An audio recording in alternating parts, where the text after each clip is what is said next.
c'est froid. Mon père, il a perdu le chapeau. Oh la vache, il grêle. Toujours avoir une brosse à dents et un fil de fer. Allez, les Smith tournesols sont enfin lancés. Bonjour. Ça va, t'es une belle voiture, dis donc. Ouvre le capot. Est-ce que c'est plat? Oh non. Ah, pourquoi je me suis mis si près?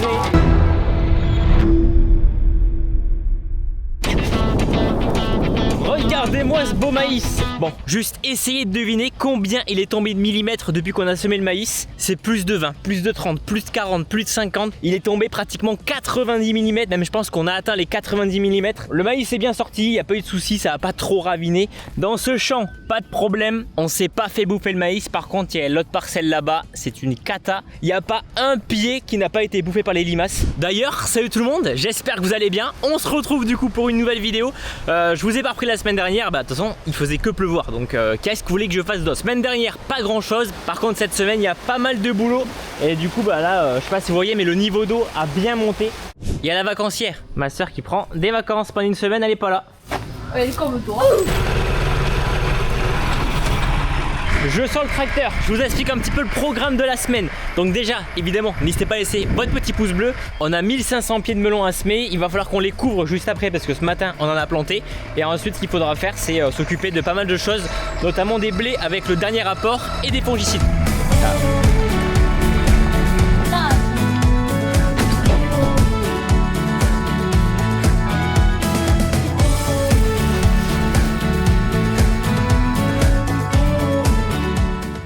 Allez, on va aller mettre un fongicide sur les blés. Bon bah du coup on a plus que ça, 300 litres pour faire 15 hectares. Non, pas du tout. Mais à l'époque c'était un pulvérisateur. On remplit ça d'eau et avec des tuyaux on arrose plan par plan. Première raie et regardez qui voilage. La pauvre, elle a mal au bide, elle travaille pas et nous on l'a fait bosser. Et d'ailleurs, c'était son anniversaire le 25 avril, donc on lui souhaite, un peu en retard mais c'est pas grave. Oh là là, c'est bon, hein. C'est passé. Elle ramène même son chat, il nous suit quoi.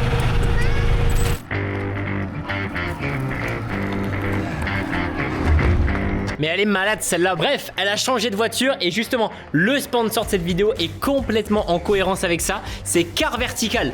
Bon, Car Vertical, qu'est-ce que c'est? C'est un service qui permet de voir l'historique des véhicules dans plus de 30 pays. Et ça cherche dans plusieurs registres. Donc dans les registres de la police, les compagnies d'assurance, les ventes aux enchères, les concessionnaires. Bref, en gros, dès qu'il y a un souci sur une voiture, c'est renseigné dans des registres nationaux. Donc c'est officiel.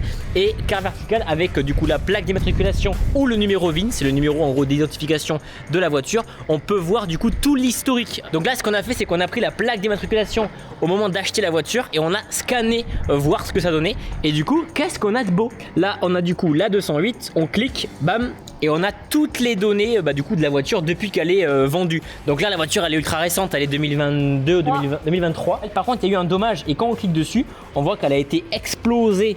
Elle a eu un problème côté gauche et on a les réparations et le problème c'est un problème d'éclairage extérieur. Je vous mets à l'écran du coup d'autres tests de Car Vertical avec d'autres voitures et vous pouvez même avoir les photos des accidents sur les voitures que vous scannez. Souvent quand il y a des problèmes les assureurs prennent des photos, souvent il y a un expert qui vient et ces photos vous pouvez les retrouver, donc vous pouvez voir la voiture avec les accidents comme la photo que je vous ai mis à l'écran. Avant qu'on l'ait achetée, celle-là, on l'a fait direct. On savait qu'elle était accidentée, souvent les choses dans les ventes aux enchères ça craint un petit peu. Du coup vous avez un code en description, c'est le code Stervio et vous avez moins 20%. Donc profitez-en, le code Stervio, le lien est en description. Si vous avez un projet d'acheter une voiture ou quoi, n'hésitez pas à le faire parce que vous pouvez voir pas mal d'infos hyper intéressantes. Voilà, merci beaucoup à Car Vertical et nous on repart à la vidéo.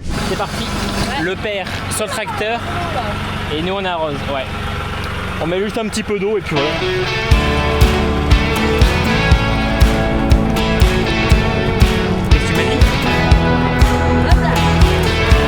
Qu'est-ce qui se passe là?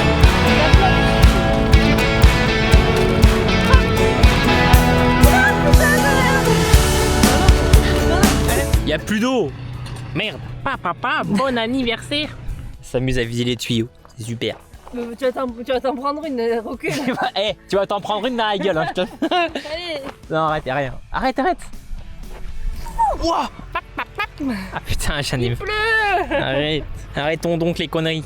Le but de mettre de l'eau, c'est pas évidemment d'arroser des millimètres et des millimètres, c'est juste d'humidifier la motte, humidifier ici toute la terre qu'on a mis autour, parce que vous savez, il n'y a pas de goutte à goutte, ça va être couvert, donc une fois que ce sera couvert, on ne pourra pas les arroser. Donc comme ils annoncent de la chaleur toute la semaine, c'est pour ça qu'on arrose et après on couvrira. Voilà, finito. Oh! Bon, on a fini de couvrir les melons, il reste une petite raie à couvrir, donc vous avez vu le temps, il faisait grand soleil, là on est en début d'après-midi, enfin là il est 18h et il commence à pleuvoir, donc on a fini juste à temps. Putain. Oh la vache, il pleut, je prends le quad et on se casse à l'abri. En plus, comme dit mon père, en général, cette période-là, il fait chaud l'après-midi et le soir, il y a un orage et souvent, ça peut arriver qu'il y ait de la grêle. Là, tout est couvert, il n'y a pas de souci, mais c'est bien noir. Alors là-bas, ça pleut fort. On devait faire un fongicide sur le blé, je pense que c'est baisé. Ah, c'est froid, c'est froid.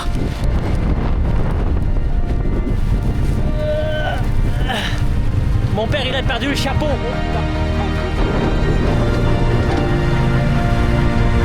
Oh la vache. Mon père qui a perdu le chapeau, il s'est envolé. Putain.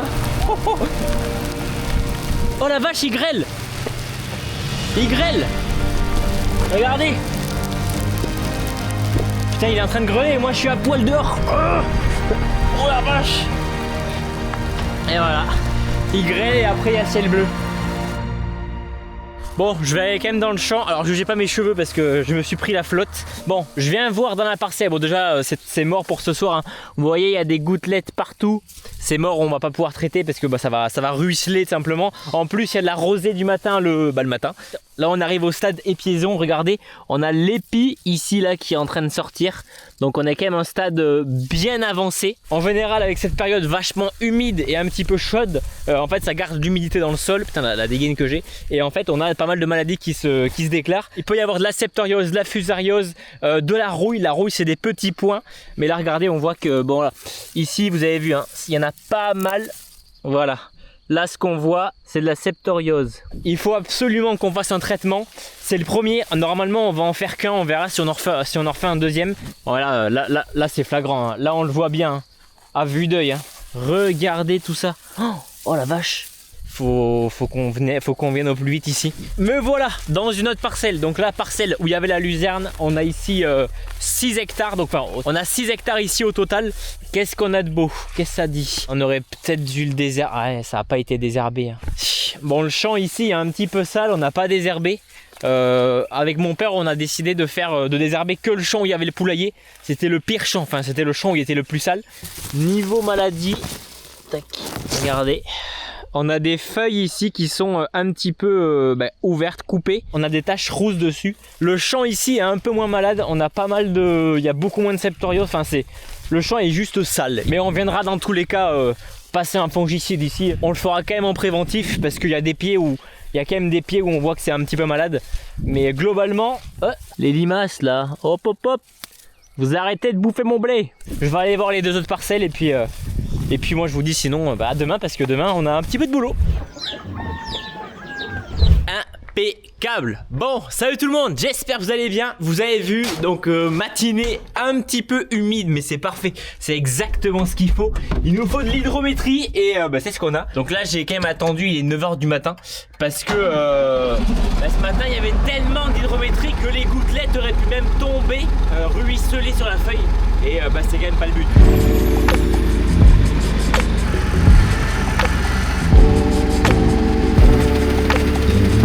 Bon, là on fait passer de l'eau claire à l'intérieur, on vérifie les buses, parce que là on n'utilise plus des buses les lilas, on utilise des buses vertes exprès pour le fongicide.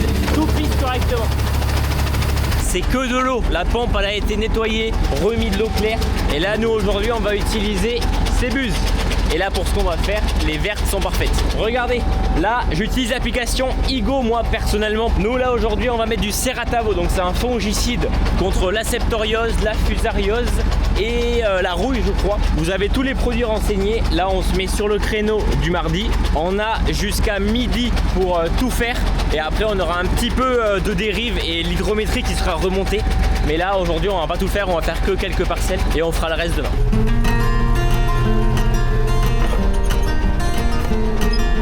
Ah bah là on voit bien la rosée, hein. Les pneus sont un petit peu humides. Dépliage, allez plus vite. En plus sur ce tracteur, l'hydraulique de ce tracteur c'est nul. Regardez la manette. C'est une manette comme ça c'est chiant, ça vaut rien. C'est pas pratique. Alors pourquoi on le fait pas avec l'ARS ou d'autres tracteurs? Parce que l'ARS on estime qu'il est un petit peu trop gros et que ça tasse et qu'il est chaussé plus large, etc.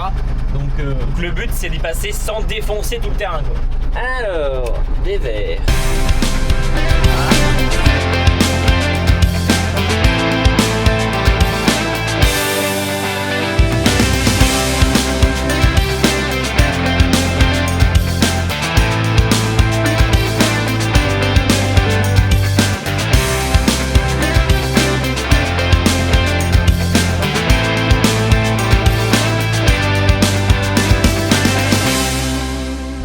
Deuxième parcelle. Oh putain, regardez, il y a un chevreuil. Je sais pas si vous l'avez vu, il y avait un beau chevreuil.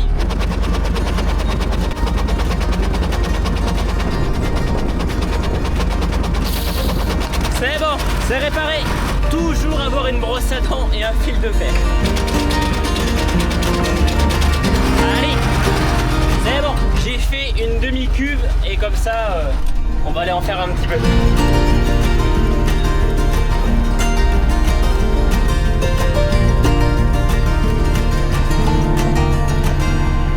Début d'après-midi, donc qu'est-ce qu'on fait? On remplit le semoir, bon que 3 hectares à faire, donc cette année voilà, pourquoi on fait que 3 hectares à tournesol? Parce que à chaque fois on se le fait soit bouffer, soit il lève pas, bref il y a toujours des problèmes, on fait pas des rendements de fou. On va dire que voilà, en faisant que 3 hectares, on va essayer de bien s'en occuper, essayer de mettre voilà, des répulsifs pour essayer de faire partir les palombes, etc. Mettre de l'anti-limace si on se le fait pas bouffer. Normalement il devrait pas y avoir de limace si ça annonce du beau temps, donc ça devrait le faire. Mais voilà, bref, on règle le semoir, on remplit ça et puis c'est parti. Bon, les sacs de semences en général on les met dans ce bâtiment et on les met en hauteur, sauf que regardez, on se les fait bouffer par les souris.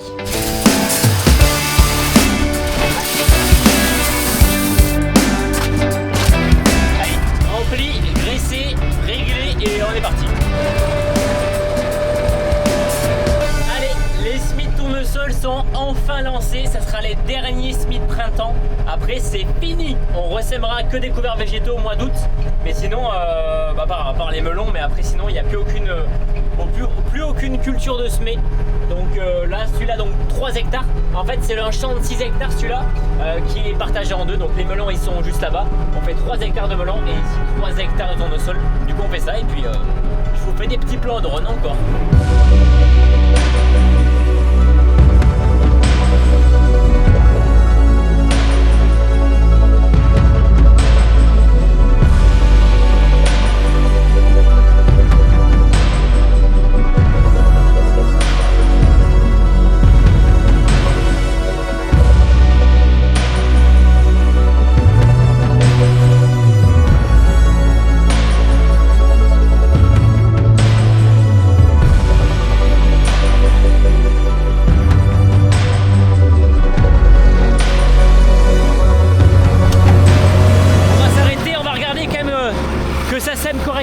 Là j'ai fini mes tours, maintenant je fais mes allers-retours et on va regarder, mais la terre est très meuble, hein. Dans cette parcelle il y a eu que du labour et 2 coups de vibro, 1 ou 2 coups de vibro, et la terre elle est toute fine, donc parfait. Alors est-ce que je vais réussir à trouver ma graine? Là, elle est là, tac.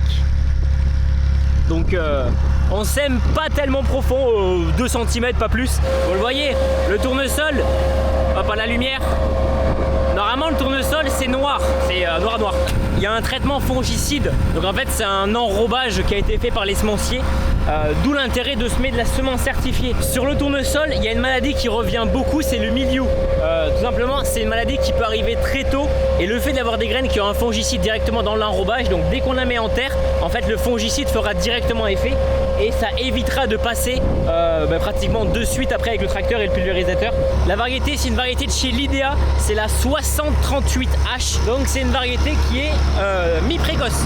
Regardez la variété, je vous mettrai ça à l'écran. En fait, donc c'est Lidea, vous trouvez ça sur toutes les variétés de graines. Et en fait, on a toutes les caractéristiques de la variété. La teneur en huile, le profil des maladies. Forcément, si ça résiste aux maladies, nous on va utiliser forcément une variété qui a beaucoup de rendement et qui en même temps résiste aux maladies. Il y a des variétés qui vont faire des pieds de tournesol qui seront super hauts, d'autres qui feront des pieds tout petits mais avec plus de rendement. Enfin bref, il y a plein de paramètres à prendre en compte et un peu ça. Et après c'est en fonction de l'agriculteur, qu'est-ce qu'il a besoin, qu'est-ce qui est le mieux pour ses terres et pour sa région. Voilà, tout simplement.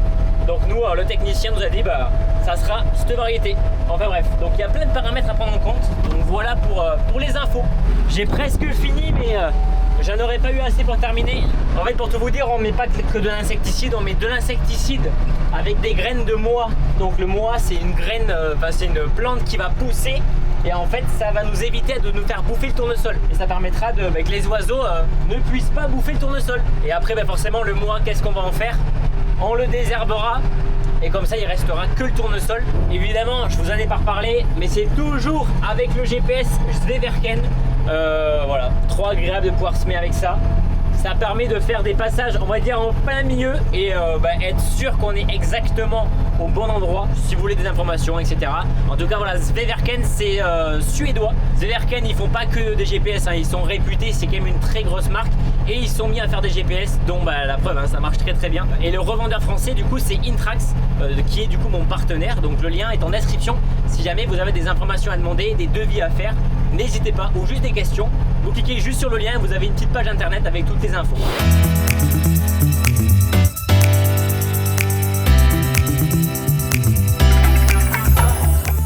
Allez, ça finit en pointe. Et qui voit l'âge? La madame, elle vient de finir du boulot.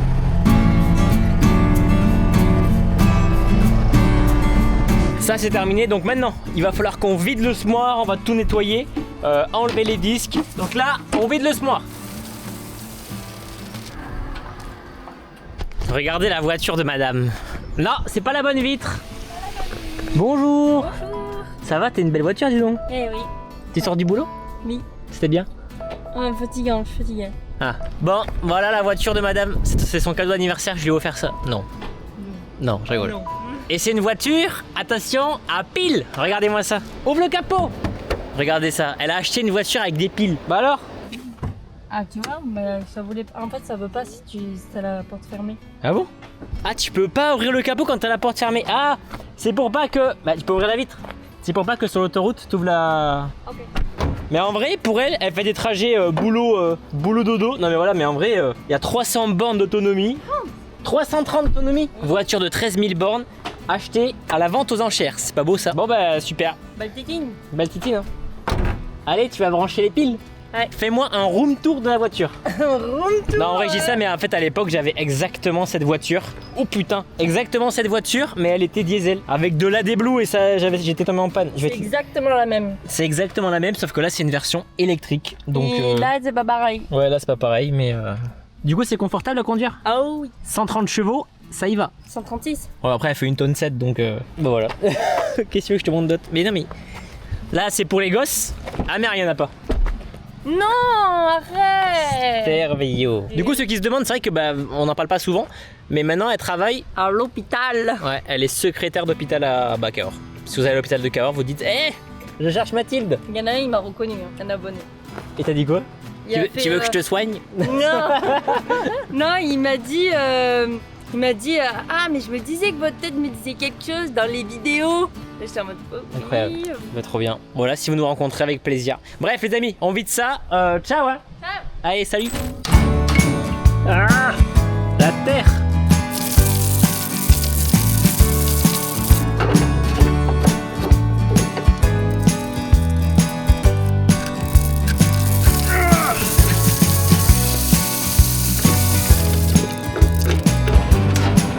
Regardez-moi ça, tout ce qui reste. On aurait pu se mettre 1 hectare de plus. Merde! Il y a les tournesols qui va pousser dans la pelouse.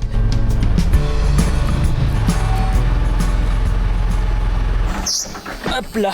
Le tracteur, on le laisse là. Et moi, je vous dis à demain matin pour commencer les désherbages. Là, il y a beaucoup trop de vent, donc on fera ça demain. Demain, j'essaie de recommencer le même plan ici. 1, 2, 3. Désherbage du coup du tournesol. Bah voilà, j'ai rien d'autre à dire. C'est pour éviter que les graminées, enfin toutes les graines qui sont dans la terre germent. Ça va bloquer la germination. C'est exactement ce qu'on a fait sur le maïs aussi. On a fait ça sur le sorgho et on le fait aussi sur le tournesol.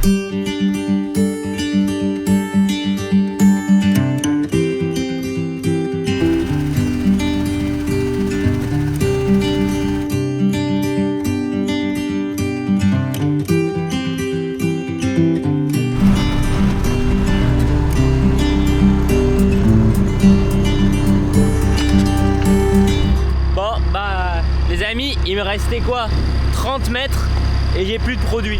Mon père me l'avait dit, il m'a dit c'est pas sûr que t'ailles jusqu'au bout, il n'y en aura pas assez. Il nous manquait un tout petit peu de produit. Mais là il reste littéralement ouais 50 mètres quoi, même pas. Allez, de retour dans les blés, on termine les fongicides. Donc là je vais au niveau de l'arbre là parce que hier en fait j'avais fini une cuve et mon pulvé s'est vidé à ce moment là. Donc je reprends là et puis c'est parti. Ne pas oublier de tourner les buses, sinon il va y avoir un petit problème. Par contre là il est 9h du matin, il faut se dépêcher parce qu'il y a bien moins de rosée que d'habitude. Et il y a un petit peu de vent qui se lève vers 10-11h, donc pas de temps à perdre. Donc là on avait les buses lilas et on remet les vertes. Les vertes c'est pour fongicides. Et pour tout ce qui est désherbant, bah, c'est les lilas. Tout simplement ça n'a pas le même débit, ça fait un gros brouillard en fait. Et ça disperse bien et comme ça fait des toutes petites gouttelettes qui pénètrent bien dans la plante. Voilà, ah si, je vous assure il y a de la rosée, j'ai les jambes mouillées. Je suis tout mouillé, merde. Putain, il y a un poteau. Oh non. Ça c'est chiant les poteaux là. Bon allez, je vous reprends dans 20 minutes quand j'aurai fini de replier. Ça fait 5 minutes. Non j'abuse, allez je rigole. Allez, cuve terminée. Bon, je remplis les produits dans le pulvé et je vous retrouve juste après.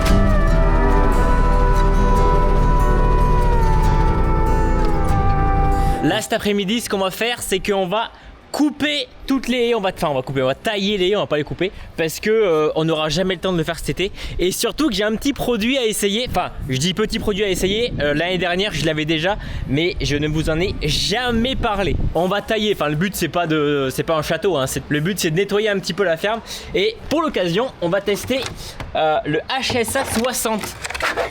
Tac. Un taille-haie électrique, enfin à batterie de chez Stihl. Donc ça fait pratiquement 1 an que je l'ai. Je l'ai déjà pas mal utilisé et du coup c'est ce qu'on va faire aujourd'hui. Et après on a le petit souffleur à feuilles que vous connaissez. Mais ça servira pour souffler les feuilles, pour les ramasser. Enfin les feuilles, les haies. Donc récupérant ma batterie, ça c'est une petite batterie. Ok, bon, je l'ai pas chargé mais ça fera l'affaire. Je prends ça, des gants, je m'équipe et c'est parti.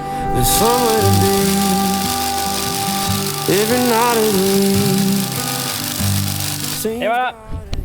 Bon Baron, je vous le dis, hein, je suis pas un professionnel. Donc tous ceux qui sont dans le métier, vous allez dire mais Stervio, c'est pas comme ça. Et je sais que sur le taille-haie, il y a un petit truc qu'on peut mettre. Ça permet de, en fait tu tailles et à l'instant où tu tailles, quand t'es vers le haut, ça t'amène toute ta merde et ça suit le lamier. Donc du coup c'est vachement bien parce que comme ça évite de laisser des buis coupés sur les buis. Vous avez compris? We're too old to still be alone, and we ain't happy ever after all. Est-ce que c'est plat? Ça va? En vrai, ça va. Non, ça va. Soyez gentils, ça va. Attention, vous êtes prêts? 1, 2, 3. Tada!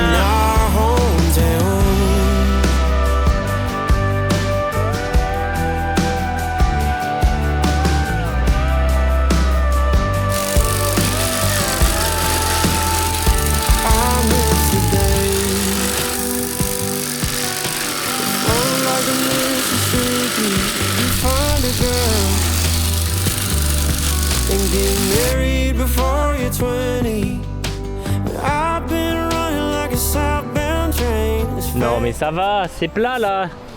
Avouez c'est droit. Ouais. Ça va.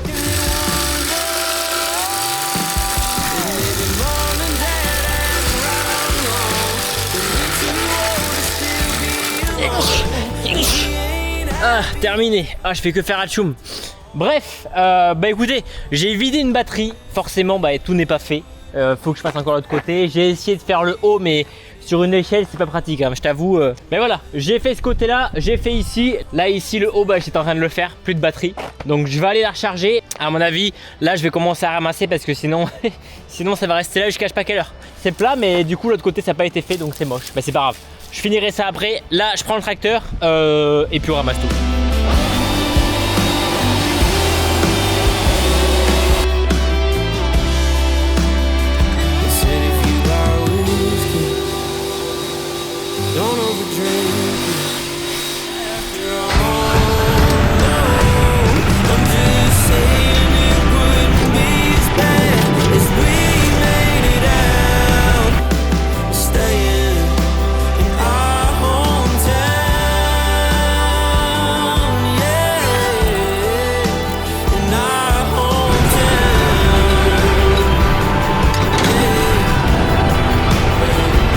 Bon allez, ça c'est terminé, j'ai du pollen, enfin j'ai respiré du pollen, je fais que faire Hatchoum. Ce taille-haie, si jamais il vous intéresse, parce que vraiment, mon père en a un, je sais même pas quelle est la marque, hein, c'est un truc sûrement qui coûte pas cher, avec un fil, sauf que bah souvent quand tu tailles, bah il a taillé le fil, et du coup bah c'est déjà arrivé plusieurs fois qu'il fallait refaire, enfin bref, c'est pas pratique d'avoir un taille-haie qui n'est pas à batterie. Ah bah voilà, il est là, regardez-moi ça, c'est ça, c'est le taille-haie de mon père, c'est un Viking. Mais à fil du coup, mais le nombre de fois que la rallonge, ben on l'a coupé sans faire exprès. Donc voilà, si jamais ce taille-haie vous intéresse, vous avez le lien en description. Voilà, n'hésitez pas à aller faire un tour sur le site de Stihl. Vous les trouvez dans plein de magasins, hein. Stihl, ils sont présents un peu partout. Et pareil pour le souffleur à feuilles, mais le souffleur à feuilles, vous l'avez déjà vu plusieurs fois dans les vidéos. Fin de journée, on n'a pas fait grand chose aujourd'hui. Enfin si, en vrai ce matin on a désherbé. Bref, ce chantier-là, bah va falloir le finir. Salut tout le monde, j'espère que vous allez bien. Aujourd'hui on est vendredi, qu'est-ce qu'on va faire? Bon vous le voyez, mon père il est parti avec le Valtra. Il est en train de mettre le dernier apport d'azote sur les blés. Là ce qu'on fait, c'est qu'on met 38 ou 36 unités. On met 80 kg hectare donc dans le blé, c'est les derniers apports. En gros le dernier apport c'est un peu l'apport de qualité. C'est pour que le grain soit de bonne qualité, pour que ce soit un gros grain, un grain avec de la protéine. Donc voilà le but de ce dernier apport. Bref, il est parti faire ça. On rajoute aussi dans le maïs 80 kg hectare. Donc pareil, 36-40 unités d'azote dans le maïs pour lui donner un petit coup de boost parce qu'on lui avait mis de l'azote, on avait mis du 3x15, donc on avait mis 50 unités. Là le maïs a pratiquement tout puisé dans le 3x15 qu'on a mis et maintenant on remet un petit coup de boost, donc on remet 36 unités. D'où le but de cet apport. Et là qu'est-ce qu'on va faire? On va aller nettoyer un petit peu les bandes enherbées, ceux qui suivent un petit peu la chaîne secondaire. On va nettoyer, on va prendre le petit T4 et je pense qu'on va le faire, on va le décrasser un petit peu le T4. On n'oublie pas de graisser les roulements parce que celui-là on le connaît. À chaque fois ce roulement il foire. Voilà. On regarde qu'il n'y ait pas de marteau de pété, mais normalement la dernière fois c'est ma soeur qui l'a utilisé et je pense pas qu'elle aurait laissé le broyeur avec un marteau de pété. Bon allez c'est parti. Là c'est pas le même système. On va pas se mettre en écho.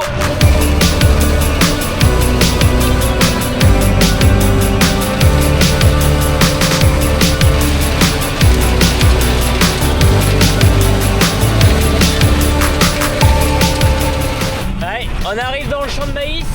C'était là où il y avait pas mal d'eau, donc c'est parti. On va nettoyer la bande enherbée et j'espère que c'est pas trop humide.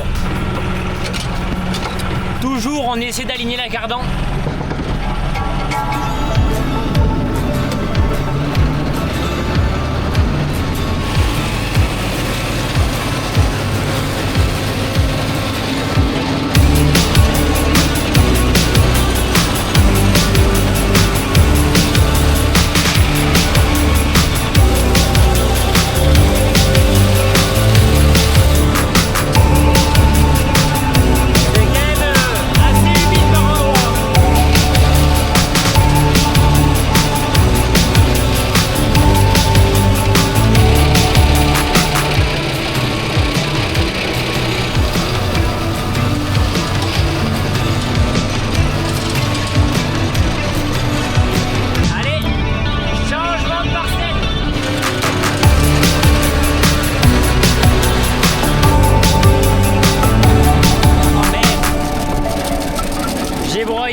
J'ai pris du plastique. Oh non. Pourquoi je me suis mis si près? Il y a de la ficelle, il y a... Oh là là là là là là. Bon bah, j'enlève tout.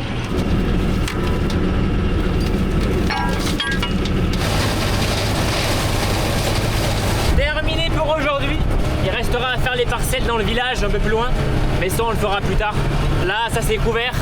Ils annoncent de la pluie donc on va rentrer à l'abri. Hein. Bon allez, on se retrouve. Donc là ça fait quelques jours que je vous ai pas repris. Je vous ai filmé par contre pas mal de boulot, mais je vous le sortirai que la semaine prochaine. Je vous expliquer, on a curé le poulailler, on s'est occupé de reboucher une tranchée là-bas, on a fini de broyer des choses, bref. Voilà, on a fait pas mal de boulot. N'hésitez pas à aller faire un petit tour sur Famille Agri. On a des petits polos, on a des suites, on a des combinaisons de travail, on a pas mal de choses. Voilà, ça fait plaisir. Petit pouce bleu, abonnez-vous évidemment. Et puis moi les amis, je remercie encore une fois Car Vertical d'avoir sponsorisé la vidéo. Et on se retrouve la semaine prochaine pour un petit peu de boulot. Allez, salut tout le monde!